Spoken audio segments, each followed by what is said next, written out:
Merci. 성경 말씀 Nous 읽겠습니다. allons lire la Bible. 창세기 제24장. Genèse chapitre 24.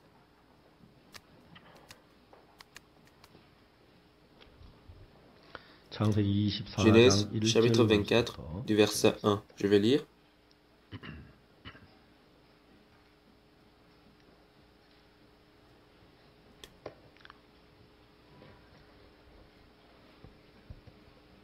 창세기 24장 Genèse chapitre 24 du verset 1.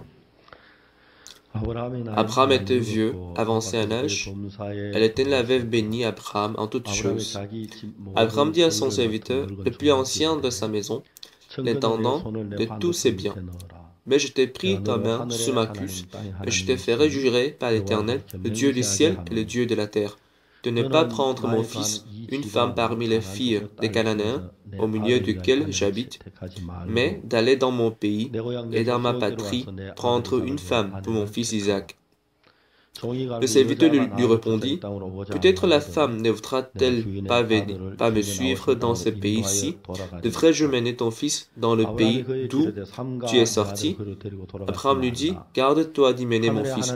L'Éternel, le Dieu du ciel, qui m'a fait sortir de la maison de mon père et de ma patrie, qui m'a parlé et qui m'a juré en disant, je donnerai ces pays à ta postérité, lui-même enverra son ange devant toi, et c'est de là que tu prendras une femme pour mon fils.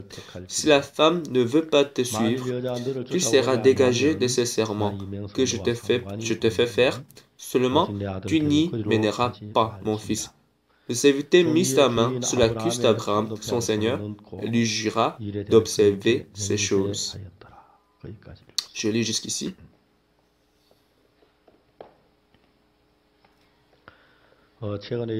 Tout récemment, comme vous connaissez, nous diffusons l'émission dont nous devons enregistrer les vidéos parce que l'interprète il doit faire le service militaire. Donc nous avons fait ça de façon un peu rapide. Nous sommes en train de donner le sermon sur l'évangile de Matthieu. Jusqu'à maintenant, nous avons enregistré plus de 130 vidéos. En fait, la Bible est très merveilleuse parce que dans Matthieu, Jésus-Christ est décrit comme le roi des Juifs. Et avançant du chapitre 1, 2, 3, 4 et arrivé au chapitre 26, en fait, tout ce qui se passe dans l'évangile de Matthieu, et Jésus-Christ qui est dans mon cœur, je peux voir comment il grandit en tant que le Seigneur dans mon cœur. En lisant Matthieu, on peut voir comment les gens sont punis, les gens qui n'ont pas pris attention à la parole du roi. En voyant ce genre de choses, je peux le voir clairement. Donc, ceux qui ont obéi à la parole du roi, ils ont reçu l'autorité du roi et ils ont obtenu la joie en vivant le roi. Et ils ont eu des louanges. Plus je lis l'évangile de Matthieu, je peux voir comment Jésus-Christ augmente et grandit dans mon cœur. Et avant, si c'était possible, je cherchais à suivre mon désir et mon plaisir. C'est que ce genre de cœur existait dans mon cœur. Mais plus Jésus-Christ s'installait dans mon cœur, et plus son autorité grandissait dans mon cœur, plus je pouvais contrôler ce genre de désir qui existe dans mon cœur et j'ai trouvé cela très génial. Je pense que ça fait déjà un mois que nous avons enregistré ces vidéos sans reposer. Mais pour moi, en partageant la parole dans la Bible, je pouvais voir comment le monde qui existe dans la Bible entre dans mon cœur. Et en le voyant, j'étais très reconnaissant. Mais ce soir, nous allons organiser le séminaire de la Bible dans le parc d'Olympique. Par rapport à ce séminaire, il m'a montré beaucoup de monde du cœur. Chaque matin, lorsque je me lève tôt, j'ai préparé le sermon que je devais donner. Et Dieu m'a fait réfléchir sur la parole concernant Abraham. En fait, Abraham, il était une personne ordinaire comme nous.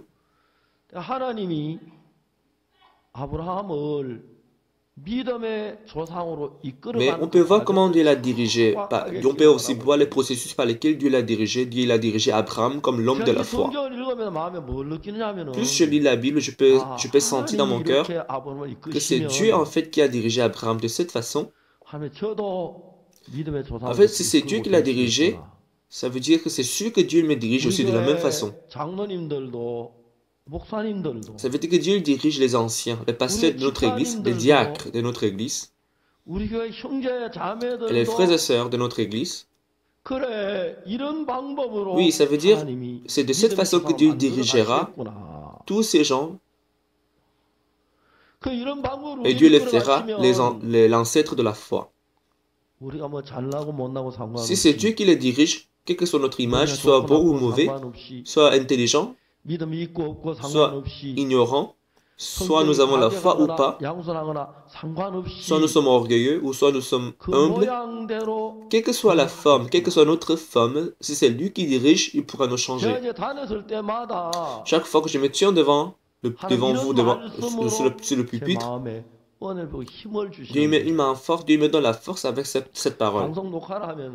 Chaque fois qu'on enregistre la vidéo, en moyenne, on enregistre 4 vidéos de 2 heures chaque jour. On commence à 9 h du matin. Et ce qui est bizarre, c'est que en moyenne, quotidiennement, je me tiens 2 fois par jour, je crois, sur le pupitre, et je prêche plus d'1 h 30. Des fois, je prêche pendant 2 heures. Donc, généralement, je passe plus d'1 h 30 sur le pupitre, mais chaque fois que je prêche, je ne sens pas fatigué. Mais comme on a enregistré, bon, je ne prêche que 30 minutes, mais je sentais fatigué. Et mes pieds gonflaient, et je ne savais pas pourquoi. On m'a dit que dans la salle où on enregistre, comme il y a trop de monde, il n'y avait pas assez d'oxygène. Voilà pourquoi je sentais plus fatigué, on m'a dit. Donc lorsqu'on a diminué le nombre d'audiences, nombre de personnes, là, je sentais mieux. Ce qui est bizarre, c'est que lorsque la parole entre en moi, lorsque la parole me dirige, tout ce qui est fait par cette parole qui est en moi était facile, et cela m'a donné la grâce. Aujourd'hui, Abraham il est sorti de son patrie, et il est entré dans le pays des Canaan. La Bible nous explique précisément tous ces processus qu'il a passés. Après, lors de la famine, il est descendu dans le pays d'Égypte. Et puis, le roi Pharaon, il a pris sa femme, et puis il a retrouvé sa femme, et rentre encore dans le pays des Canaan. Et il a eu des problèmes avec son cousin Lot.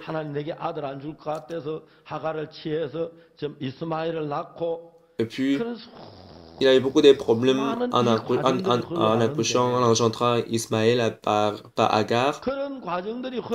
En passant par tous ces processus,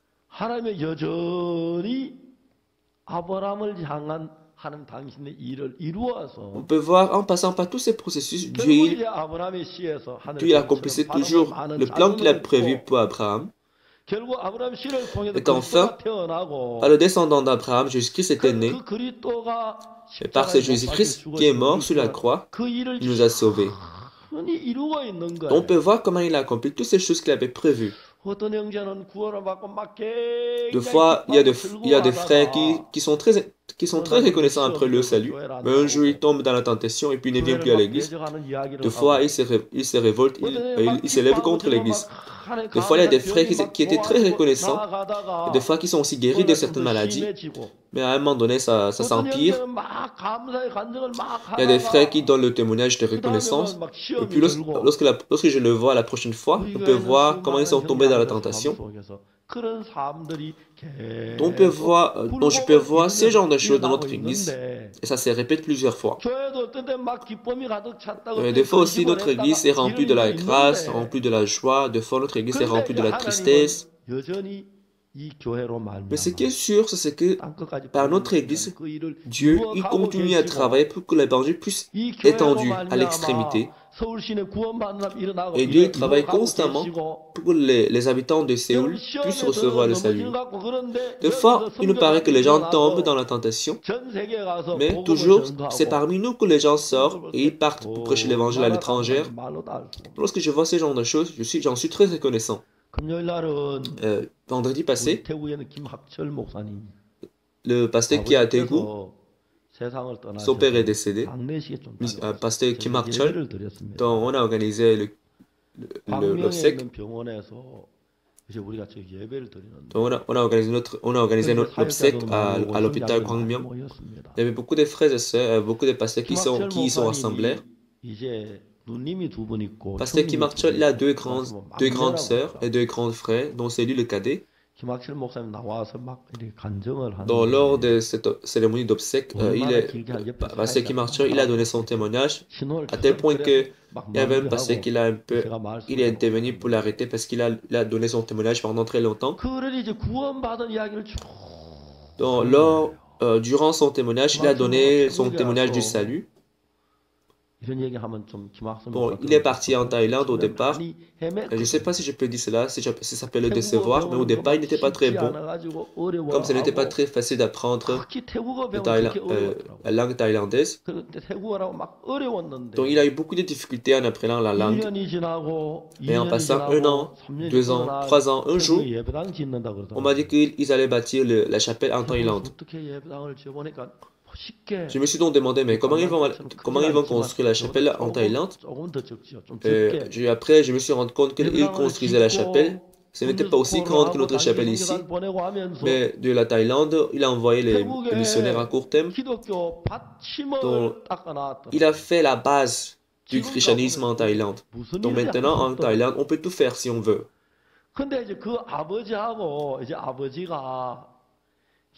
Mais son père, parce Kim Hak-chol était à l'école missionnaire, l'école des missionnaires, il m'avait dit que son père était très déçu de voir son fils à l'école missionnaire. Mais après quelques temps, il a assisté au séminaire et il a reçu le salut. Il était très content. Et puis, il est décédé. Donc, lorsqu'on voit notre église et le travail que nous faisons ici, on voit les pasteurs qui travaillent, on voit les anciens qui travaillent, on voit les diacres qui travaillent. Mais Dieu qui n'est pas visible, Dieu qui n'est pas touchable, c'est Dieu qui travaille constamment en nous. Lorsque je vois cela, je suis très reconnaissant que c'est lui qui fait tout en fait. Lorsqu'on voit Genèse, Abraham, il a passé par tous ces processus. À l'âge de 75 ans, il est entré dans le pays de Canaan. À l'âge de 99 ans, Dieu a apparu devant Abraham et lui a dit, n'appelle plus ta femme Sarah, il faut l'appeler Sarah. C'est par elle que je te donnerai un fils. À l'époque, Abraham il avait 99 ans et Sarah elle avait 89 ans. Donc il y avait un écart de 10 ans. Donc Sarah était déjà devenue stérile, n'était pas dans un état d'avoir un enfant. Mais ici, la Bible nous apprend une chose. Ici, la Bible nous montre comment Abraham il a pu changer son cœur devant la parole.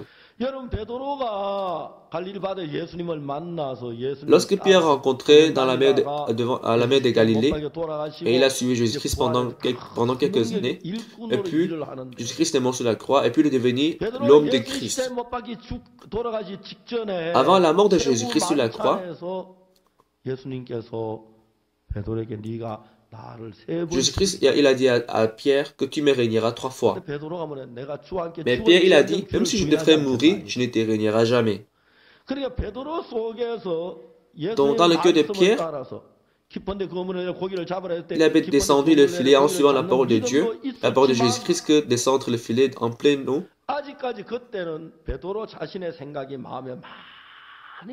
Mais à l'époque, c'est vrai qu'il avait suivi la parole de Jésus-Christ, mais il y avait aussi une partie de son cœur qui était occupée par sa propre pensée.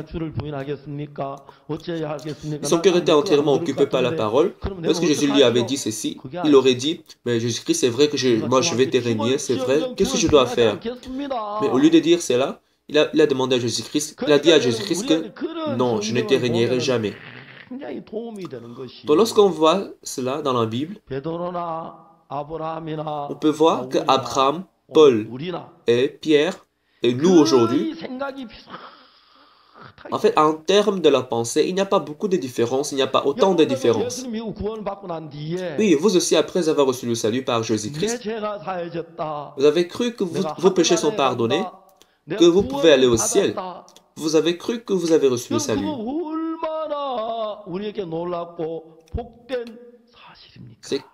C'est une vérité qui nous donne la joie. Et nous sommes très reconnaissants d'apprendre cette vérité. On peut tout, lorsqu'on a reçu ce salut, nous avions le cœur de tout donner pour l'évangile.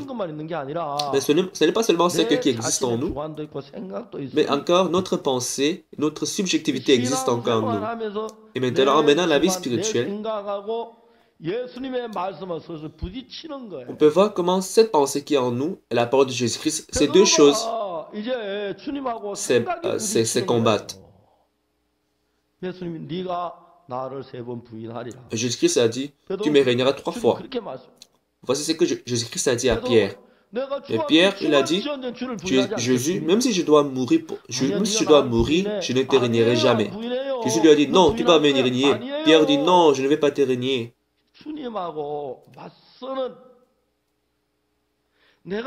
Donc ici, on peut voir comment Pierre, ayant sa raison, il confrontait Jésus-Christ.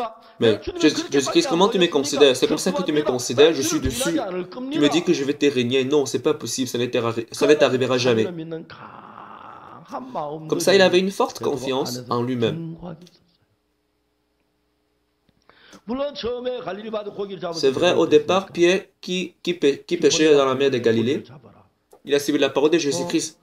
Descend le filet en pleine eau. Il n'y a pas de poisson en pleine eau. C'est ce qu'il a pensé. Dans ce moment-ci, il a brisé son cœur. Il a dit, Seigneur, nous avons travaillé toute la nuit. Nous n'avons attrapé aucun poisson. Et en comptant sur ta parole, nous voulons descendre le filet. Et puis il a attrapé beaucoup de poissons. Lorsqu'il a attrapé beaucoup de poissons, il a tout abandonné pour suivre Jésus-Christ. Lorsque Pierre il a suivi Jésus-Christ, il avait tout abandonné. Il avait abandonné sa maison, sa famille, et le filet, la barque, il a tout abandonné. Donc Pierre, il s'est dit, mais est-ce qu'il y a quelqu'un qui a la foi comme moi? Je suis différent des autres disciples. Moi, j'ai la foi. Donc ce cœur existait en Pierre. Oui, lorsque nous lisons la Bible, nous sommes reconnaissants parce que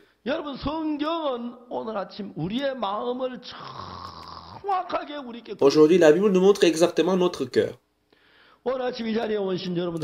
Vous qui êtes ici ce matin, la plupart de vous, après votre salut,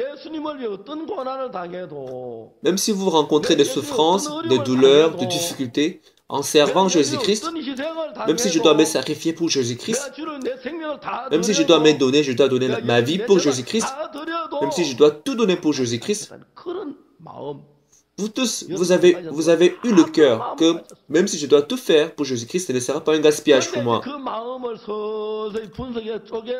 Mais lorsque nous analysons ce cœur petit à petit, concrètement, on peut constater que dans notre cœur, ce n'est pas seulement la confiance en Dieu existe en nous, mais il y a aussi notre pensée, notre expérience et notre bienfait. Ce qui fait qu'en suivant même Jésus-Christ de foi, nous suivons la parole de Jésus-Christ. Mais des fois, nous nous disons, non, je ne vais pas te régner, je ne vais pas régner Jésus-Christ. Donc des fois, nous avons ces conflits avec la parole de Jésus-Christ et ces conflits existent aussi en nous petit à petit. Et les gens dont la pensée est plus forte que la parole, ils vont dire, mais peut-être l'église il y a un problème, peut-être la parole a un problème, peut-être Jésus-Christ a un problème, comme ça, ça peut être une occasion pour eux de tomber dans la tentation. Oui, Pierre, il a pieusement servi Jésus-Christ, il a accepté tout ce que Jésus-Christ lui a dit, mais il n'a pas pu accepter cette parole de Jésus-Christ. Moi, régner Jésus-Christ? Non, c'est pas possible. Mais c'est Jésus-Christ qui m'a dit, donc je peux régner, c'est possible que je le règne. Non, non, c'est pas possible. Moi, je ne le régnerai jamais, moi. Donc, au lieu de croire à la parole de Dieu, Pierre, il avait encore la pensée, il avait encore cette confiance dans sa pensée. Abraham aussi, il avait ses problèmes. Parce qu'il est entré dans le pays de Canaan, en suivant son patrie. Il est sorti de la maison de son père et est entré dans le pays de Canaan. Oui, au départ, il avait la foi en Dieu, mais en voyant la famine, il est descendu en Égypte, dans le pays d'Égypte. C'est vrai, il est descendu dans le pays d'Égypte. Mais en descendant dans le pays d'Égypte, il a eu un cœur. En descendant dans le pays d'Égypte, c'est vrai, il avait la foi en Dieu. Mais il a soupçonné. Est-ce que Dieu va me sauver du roi Pharaon? Comme ma femme est belle, lorsque les gens veulent me tuer à cause de ma femme, est-ce que Dieu va me sauver? Il n'avait pas cette foi.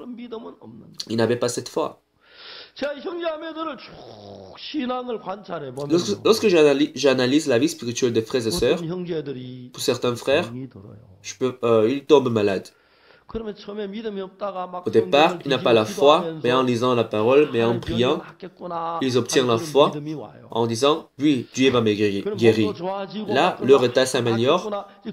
Là, le cœur fortifie en disant, ah oui, je vais être guéri. Mais ce qui est important, c'est que si la maladie s'empire, il y avait un frère qui avait le cancer et j'ai fait l'entretien avec lui. Frère, on m'a dit que tu as le cancer, mais n'aie pas peur, ne sois pas inquiet. Pourquoi? Parce que tout le monde, journalièrement, les cellules du cancer se produisent dans notre organisme, mais la plupart des gens n'attrapent pas le cancer parce que les cellules NK, le natural killer, il tue les cellules du cancer. Bon, il y a des gens qui n'ont pas attrapé le cancer pendant 50 ans, 60 ans, 70 ans, parce que leurs cellules ont battu les cellules du cancer. Il y a des gens qui attrapent le cancer à l'âge de 70 ans, parce que le corps a affaibli. Mais s'ils trouvent leur état avant, ils peuvent battre, ils peuvent récupérer leur santé. Donc n'ayez pas peur, je l'ai dit. Ah oui, c'est vrai, pasteur. Si Dieu me donne la force, moi je pourrais battre le cancer. Donc il était très content au départ. Et au fil du temps, son état s'améliorait, mais à un moment donné, son état s'est empiré. Là, il s'est dit, ah, peut-être je vais mourir comme ça, moi. Donc en voyant cette situation, il a eu ces conflits dans son cœur. Donc précisément dit, Dieu que nous croyons, il est capable, il est un Dieu vivant qui peut résoudre tous nos problèmes. Mais lorsque notre état s'améliore, on a la confiance en Dieu. Mais lorsque notre situation s'empire, nous perdons la foi et notre foi est agitée en doutant. Ah, peut-être moi je vais mourir comme ça. C'est vrai, vous avez la foi de votre salut. Mais Dieu il est capable de gérer tous les problèmes que vous pouvez rencontrer dans votre vie. C'est parce que vous n'avez pas la foi en Dieu que Dieu peut gérer aussi tous ces problèmes. Vos cœurs sont agités et confondus. Et la raison pour laquelle vos cœurs sont agités et confondus, c'est parce que vous croyez plus votre pensée que la parole. Pierre, il a dit, même si je dois mourir, moi je régnerai jamais la parole de Dieu. Je ne régnerai jamais Jésus-Christ. Et il a cru qu'il ne régnerait jamais Jésus-Christ. Mais Jésus-Christ lui a dit, avant que le coq chante 3 fois, tu me régneras 3 fois. Même si à ses yeux, il n'allait pas régner Jésus-Christ, si c'est Jésus-Christ qui lui dit qu'il va régner Jésus-Christ, c'est clair qu'il allait régner Jésus-Christ. C'est comme ça qu'il devait accepter. C'est lorsque l'on accepte comme ça, c'est là qu'on peut voir que la confiance que nous avons en Dieu est plus grande que la confiance que nous avons en nous-mêmes. En fait, ça doit se passer de cette façon. Donc lorsque nous avons la confiance en Dieu, il n'y a pas de problème. Si nous avons la même pensée que Dieu, il n'y a pas de problème. Mais lorsque notre pensée est différente de la pensée de Dieu, qu'est-ce qu'on doit faire? Oui, Jésus-Christ, je ne vais pas te régner, mais tu me dis que je vais te régner. Si c'est vrai, ça veut dire que je vais te régner. Maintenant, qu'est-ce que je dois faire? Accorde-moi la grâce. Nous devons accepter et reconnaître la parole de Jésus-Christ sans insister sur notre pensée. Comprenez-vous? En fait, c'est comme ça que je voudrais partager ce matin avec vous. Abraham, à l'âge de 99 ans, il a rencontré Dieu. Dieu lui a dit,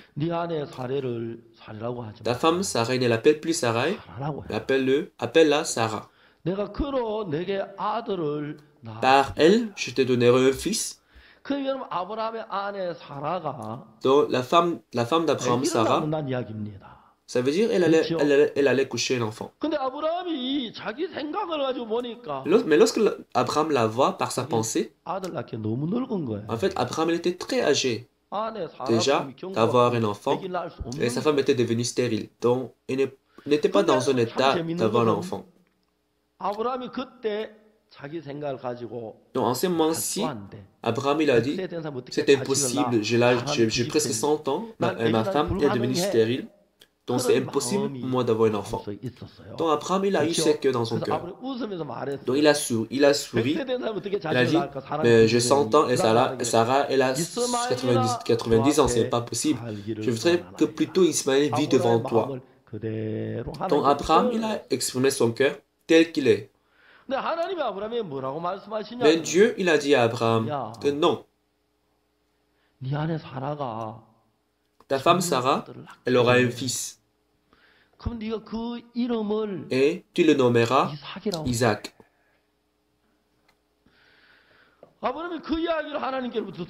Lorsqu'il a entendu cette parole de Dieu, en fait, cela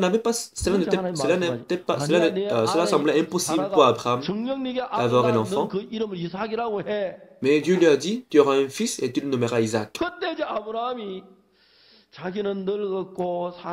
En écoutant cela, c'était clair à ses yeux qu'il était déjà trop vieux et sa femme n'était pas dans un état d'avoir un enfant. Mais si Dieu travaille, c'est possible pour moi d'avoir un enfant. Si Dieu travaille, ici on peut voir l'attitude du cœur d'Abraham.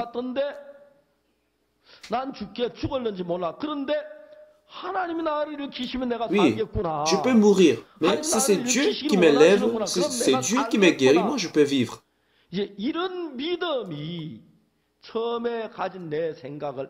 Oui, cette foi peut avaler la pensée initiale que nous avons eue, et cette parole peut nous tenir devant la parole. Oui, au départ, on peut avoir un cœur qui est différent du cœur de Dieu, mais cette pensée et la parole, lorsque ces deux choses se battent dans notre cœur, lorsque notre pensée est brisée par la parole, si c'est Dieu qui me dit que j'aurai un fils, ça veut dire que j'aurai un fils moi.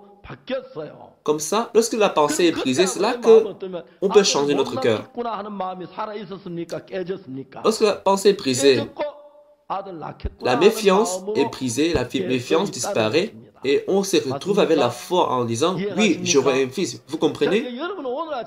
Oui, ce matin, ce que je voudrais vous dire, Dans votre cœur aussi, vous n'êtes pas stupide. Donc dans votre vie, vous rencontrez des problèmes, vous rencontrez des difficultés. Il y a des choses que vous avez apprises par vos expériences. Il y a des choses que vous avez retenues. Il y a des leçons que vous avez apprises. Oui, répondez-moi. Il y a des choses que vous savez bien faire, n'est-ce pas? Et vous avez des raisons, n'est-ce pas? N'est-ce pas?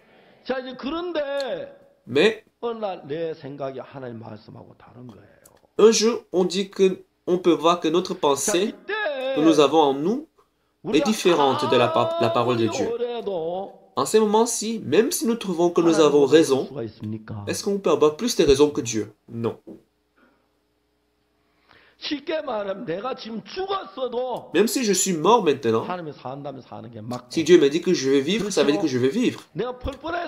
Même si je suis vivant, si Dieu me dit que je suis mort, ça veut dire que je suis mort. N'est-ce pas? Même s'il fait beau dehors, si Dieu me dit qu'il va pleuvoir, il va pleuvoir. Même s'il ne pleut jamais, même s'il ne pleut pas, si Dieu me dit qu'il y aura le déluge, il y aura le déluge. Comme ça, il faut fixer l'attitude de votre cœur. Comprenez-vous? Est-ce que ça veut dire qu'on doit rester sans rien réfléchir? Non, réfléchissez, pensez, vivez votre vie, travaillez, gagnez de l'argent, mangez, habillez-vous, faites tout. Mais, face à un problème, est-ce que votre pensée est plus grande que la parole, ou bien c'est la parole qui est plus grande que votre pensée? Si le président, il dit au ministre, peut-être le ministre il répond en disant, Monsieur le Président, c'est pas ça. Monsieur le ministre, qu'est-ce que vous me disiez? Non, c'est pas ça. Écoutez ce que je vous dis. La conversation ne peut pas continuer dans cette façon. Si le président dit c'est ça, ça veut dire que c'est ça. C'est ça la différence entre le président et le ministre. C'est ça la différence, c'est ça la relation entre le ministre et le président. Même si le ministre il a raison, si le président dit non, voici ce que je veux faire. Là, le ministre n'a pas de choix, mais il doit suivre ce que le président veut faire. Même si le ministre il a raison, c'est le président qui a plus d'autorité. Et le pays sera donc contrôlé, le pays va marcher selon l'autorité, selon la décision du président. C'est vrai? Oui, c'est ça. Oui, Dieu est comme le président et nous sommes comme le ministre. Même si j'ai raison, si Dieu me dit, non, tu vas me régner 3 fois avant que le coq ne chante. C'est ce que la parole de Dieu dit. Même si je ne veux pas chanter, même si je détermine mon cœur de ne pas régner, je vais toujours régner. C'est comme ça que ça va passer. Vous comprenez? Vous comprenez-vous? C'est difficile. C'est difficile. Mais lorsque nous voyons cela,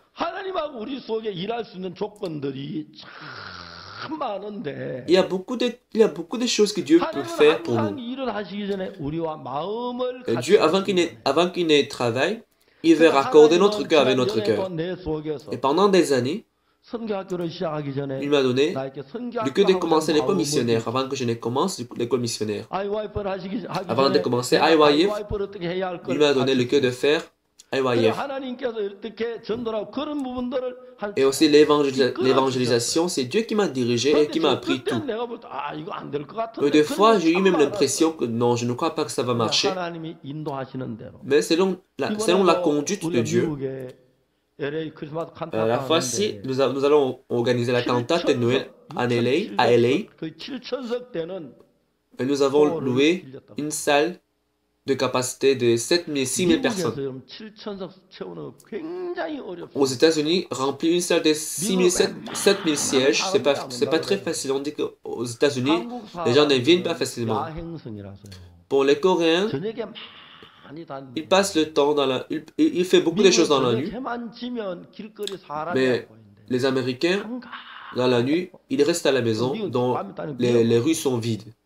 Et aussi, dans la nuit, c'est très dangereux de marcher en route.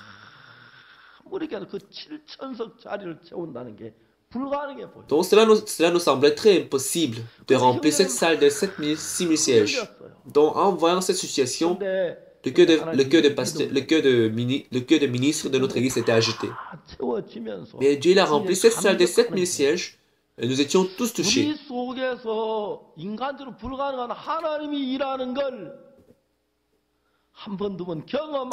Et les choses qui nous paraissent impossibles à nos yeux, lorsqu'on voit comment Dieu travaille, comment Dieu le fait tout, là on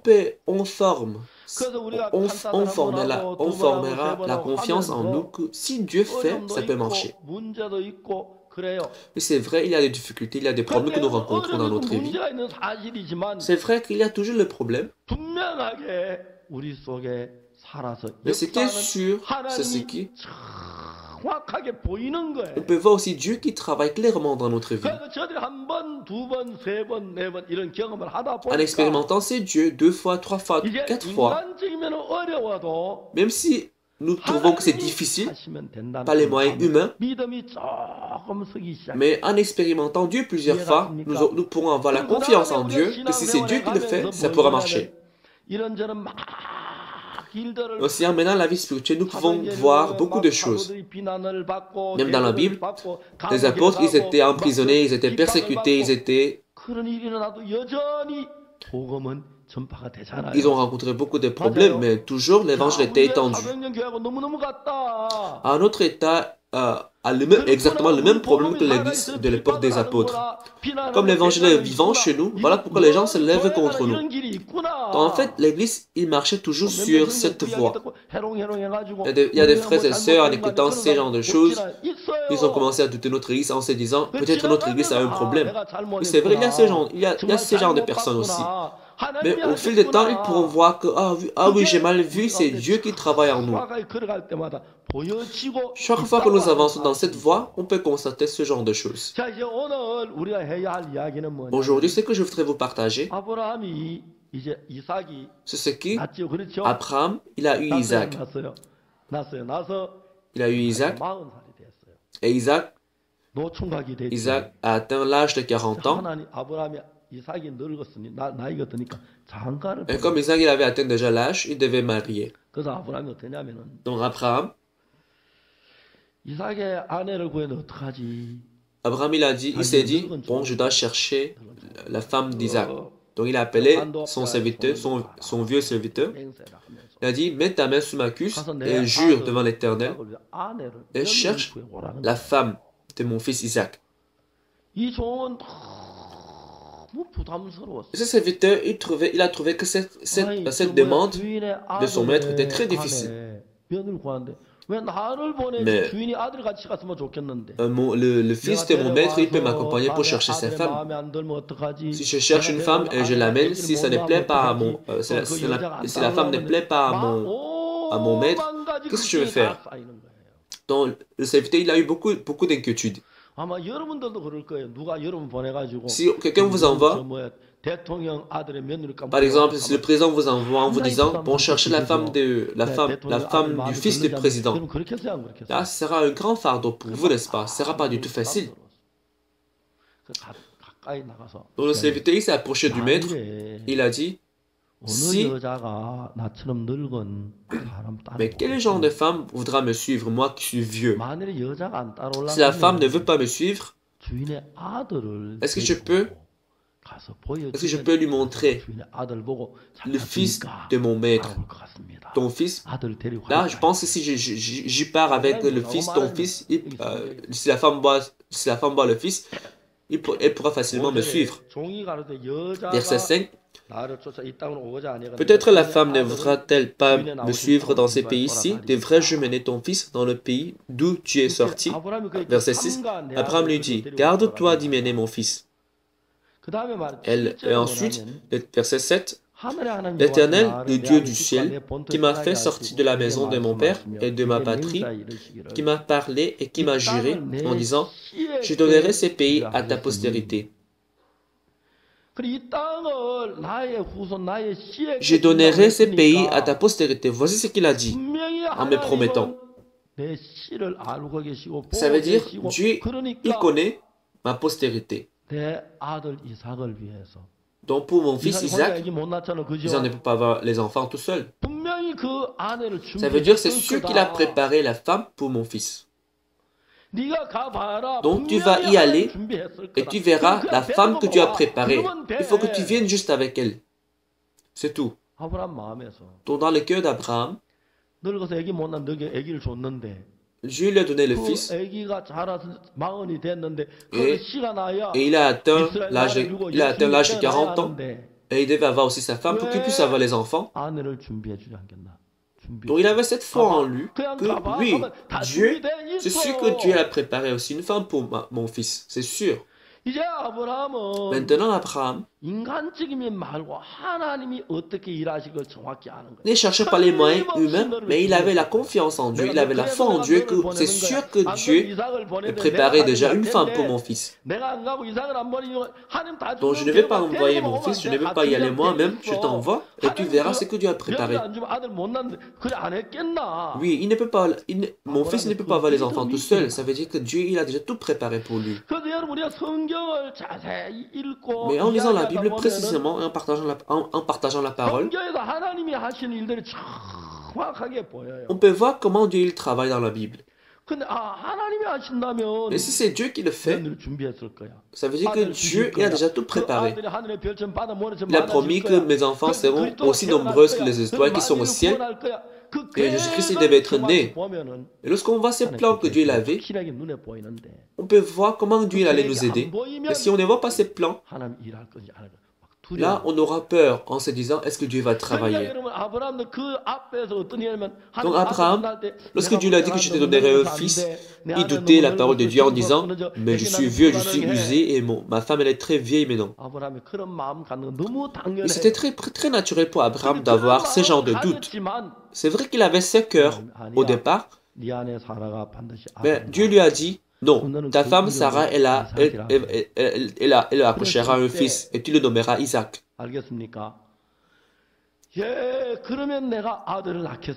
Ah, si c'est comme ça, j'aurai un fils moi. Ah, je suis reconnaissant.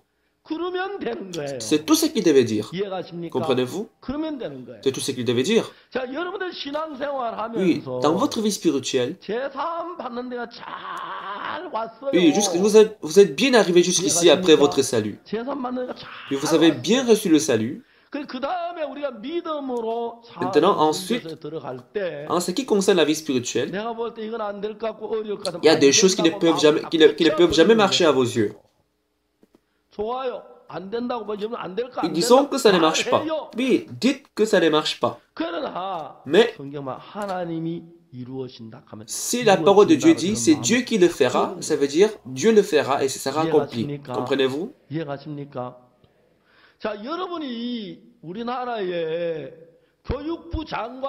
Disons, c'est vous le ministre de l'éducation dans notre pays et disons, c'est moi le président.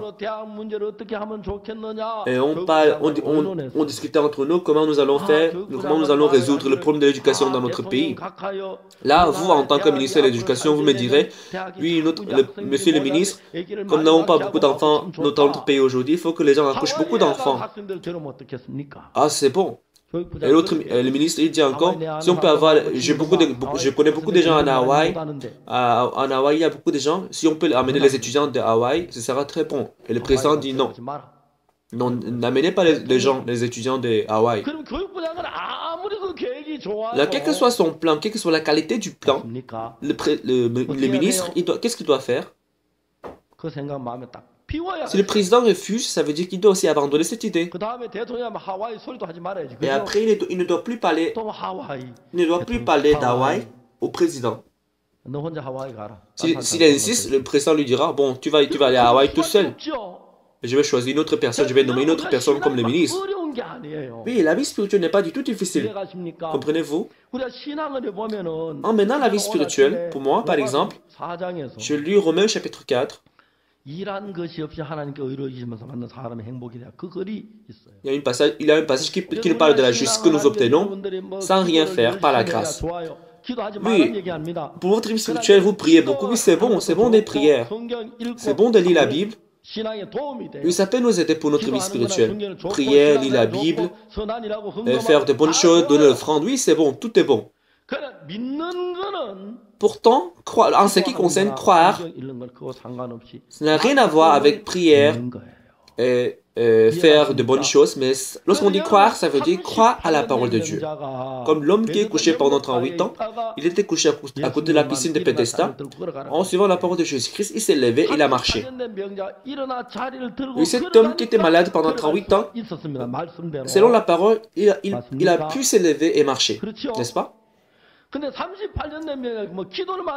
Est-ce qu'il a beaucoup prié avant de le faire? Est-ce qu'il a assisté à la délivrance?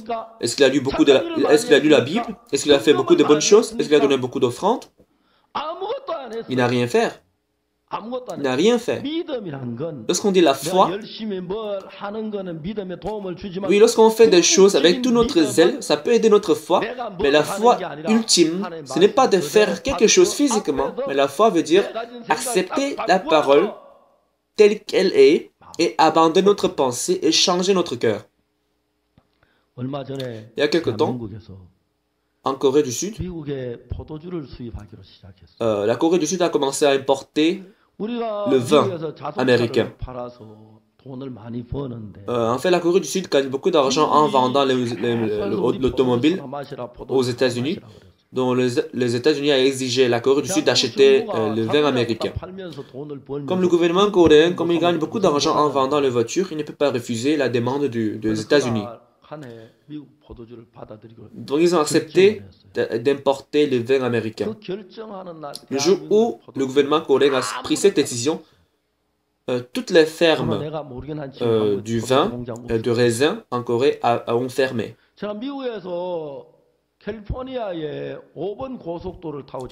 Alors, aux États-Unis, en Californie, une fois je vis une vigne à la vitesse de 100 km par 100 km/h.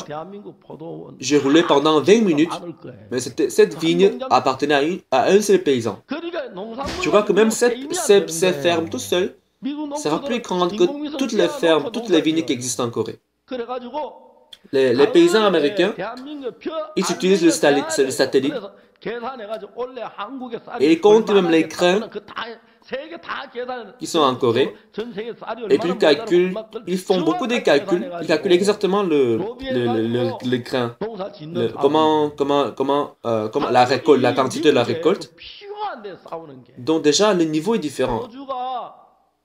Le jour où on a commencé à importer le vin américain, toutes les usines qui fabriquaient le vin en Corée ont fermé. Donc l'année-là, on a eu beaucoup de raisins qui restaient parce qu'on ne produisait plus le vin.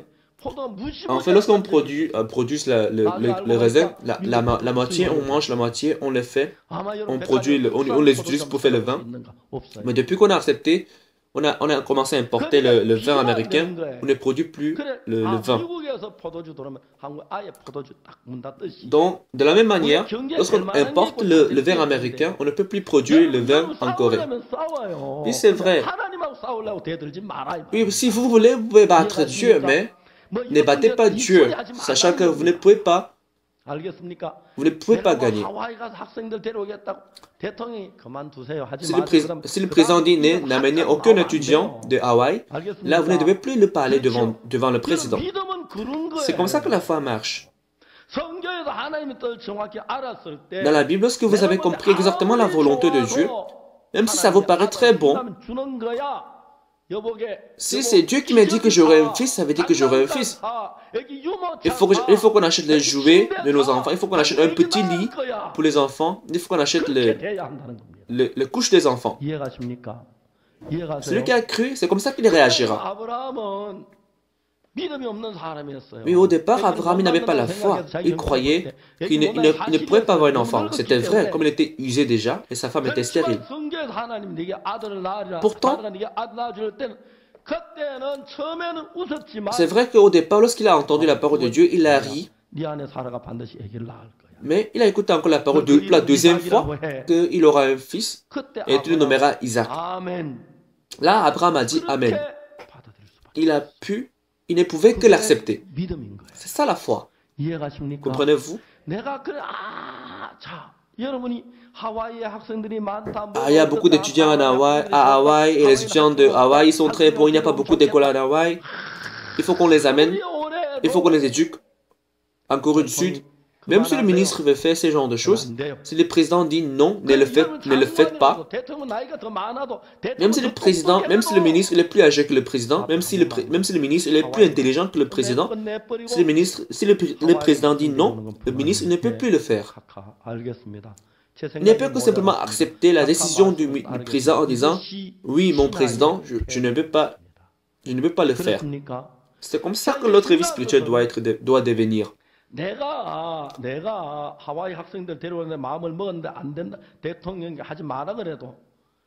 Même si j'ai le cœur d'amener les étudiants de Hawaï,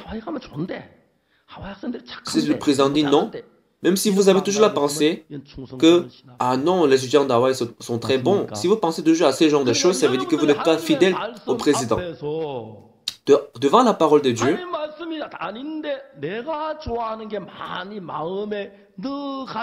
mais de temps en temps, nous gardons les choses qui ne viennent pas de Dieu, mais nous les gardons parce que nous les aimons. N'est-ce pas?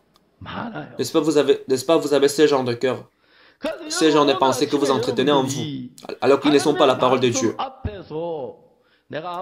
Oui, aujourd'hui, devant la parole de Dieu, quelle que soit la qualité de la pensée, quel que soit le niveau de la pensée, si la parole de Dieu me dit, tu auras un fils, ça veut dire, quel que soit mon âge, j'aurai un fils. Soit je suis vieux, soit je suis jeune, soit je suis stérile, soit quoi que je sois, j'aurai un fils. Si la parole de Dieu dit, j'aurai un fils. Là, Dieu a changé le nom d'Abraham, que maintenant tu seras Abraham, le nom de père de nation. Je m'appelle Abraham. Vous vous appelez Abraham, le père de nation? Oui. Vous avez combien d'enfants? Bon, pour le moment, je n'ai aucun enfant. Oui, pour le moment, je n'ai pas d'enfant, mais je serai le père de nation. J'aurai beaucoup d'enfants dans l'avenir. Voici la foi. Oui, de fois, Satan, il rend la parole ambiguë dans votre cœur. Ah, c'est vrai que la parole a dit ceci, mais j'ai l'impression que cela ne marchera pas.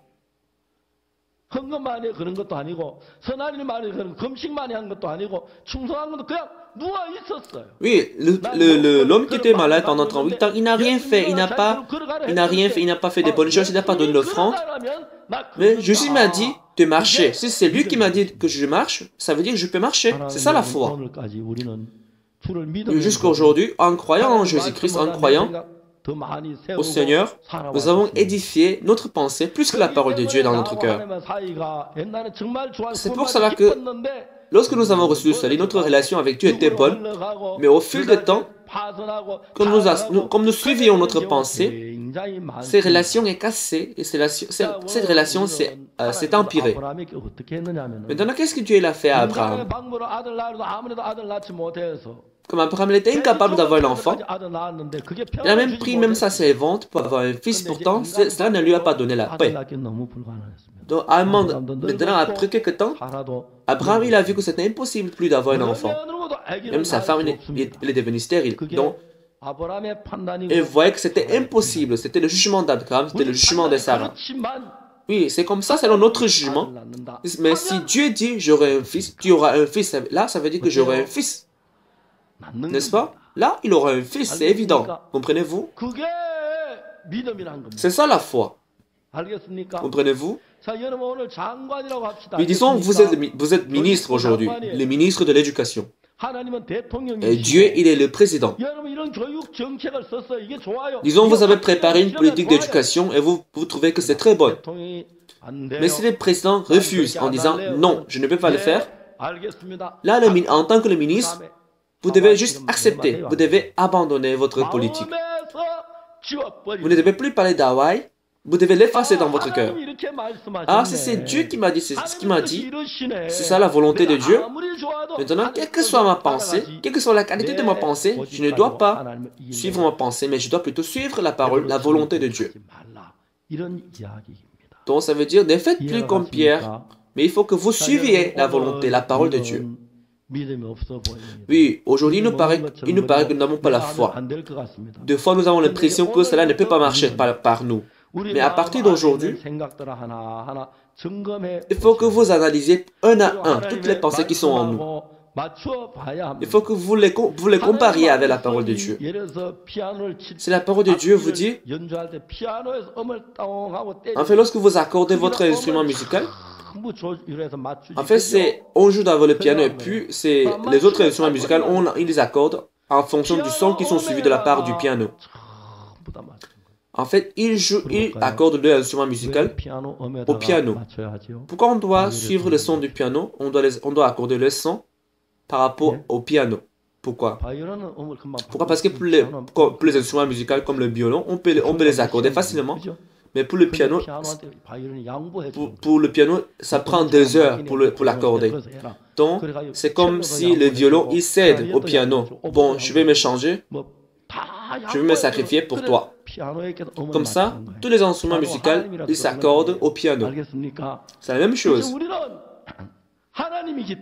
Dieu, on doit nous accorder en fonction de Dieu.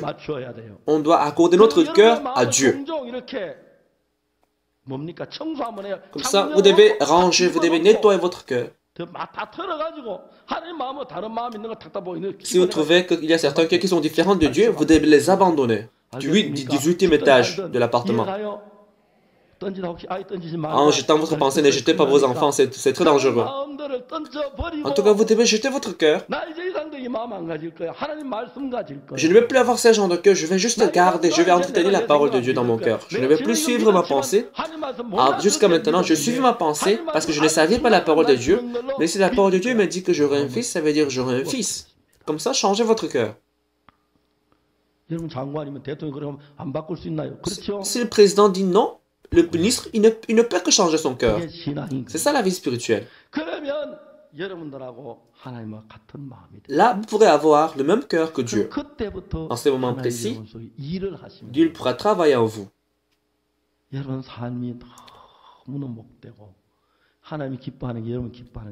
Là, ce qui plaira à Dieu pourra vous plaire et votre vie sera remplie de la joie. Oui, c'est vrai au départ, Abraham, Pierre, ils n'avaient pas le même cœur que Dieu. Apôtre Paul, ils n'avaient pas le même cœur que Dieu au départ.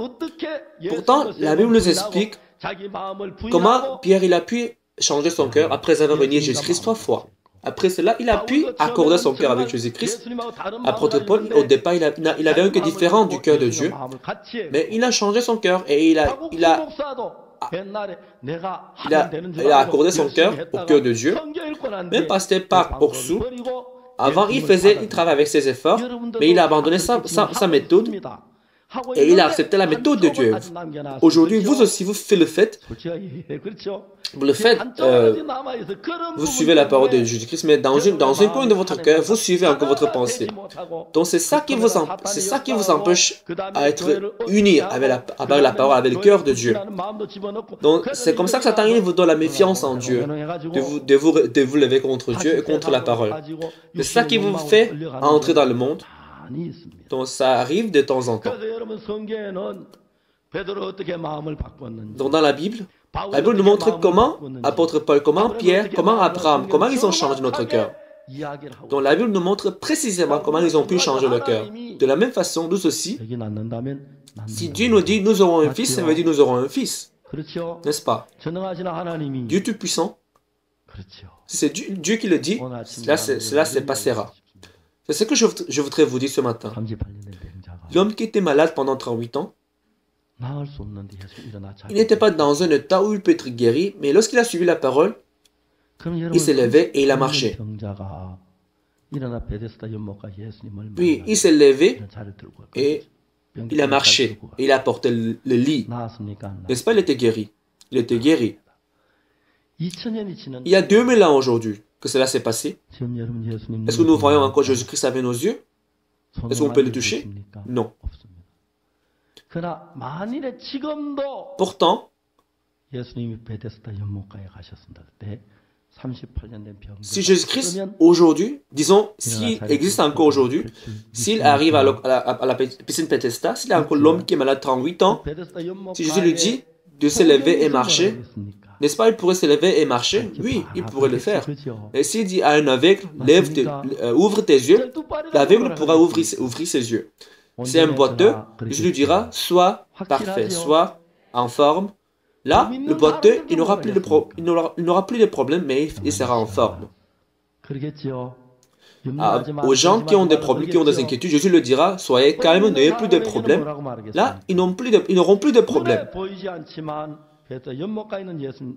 Oui, ce n'est pas visible, mais le même Jésus-Christ qui a guéri le malade de 38 ans, il existe en nous aujourd'hui et il existe dans notre église. Oui, c'est vrai, vous n'êtes pas l'homme qui était malade pendant 38 ans, mais vous avez des inquiétudes, vous avez des problèmes, vous avez des problèmes. Lève-toi, prends ton lit et marche. Jésus, qui a fait cela, il vous dira, ne t'inquiète plus, je vais me charger de ces problèmes. Soyez calme et la paix. Oui, croyez-le, c'est ce qu'il fera. Si vous y croyez, comme Dieu qui a travaillé pour l'homme qui était malade pendant 38 ans, Dieu qui a travaillé pour Abraham, le même Dieu, il travaillera en nous. Priez, croyez-le, croyez-vous, prions.